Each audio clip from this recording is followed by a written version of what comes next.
Hi there everyone, welcome to my channel. So in this video, I will teach you guys on how to write a program that will ask the user to give two numbers, and then our program will simply multiply the two given numbers using classes in C++ programming language. Before we start, I would like to say thank you so much to all my viewers, silent viewers, and supporters in my channel. Thank you for watching my videos. If you are new with my channel and then you like this video, please hit the like button. Don't forget to share, and please support my channel guys if you are new by clicking the subscribe button.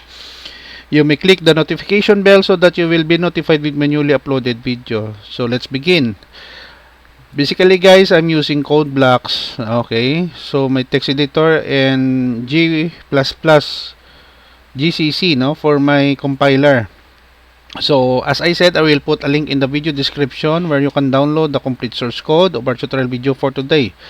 We have here sharp include IOStream for input output, and then we have several comments here.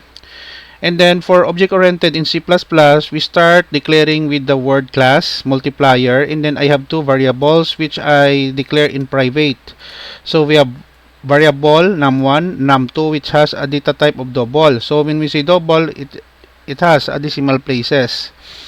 So public, we can call this outside of our class multiplier, and then we have two passing parameters, n1 and 2. And then we have here double multiply, a function that will return the multiply value of num1 and num2. So we have close here. Int main, it is a function that will execute when we run our program, the function in our C++. Double num1 num2, the title of our program, multiply two numbers using classes in C++. Enter first number num1, enter second number num2. We are calling the class multiplier here, and then we have calling the function multiplier num1 in num2, and then I declare a variable double result multiplier, calling the function multiply to multiply the value of num1 in num2, display the result here, and a program return 0, return to our operating system, and then we close the main body of our function main. Let us go click the run button here. Multiply two numbers using classes in C++. Enter first value. Let's say we have 8. Second value we have 3. So the product of 8 and 3 is 24. End of program.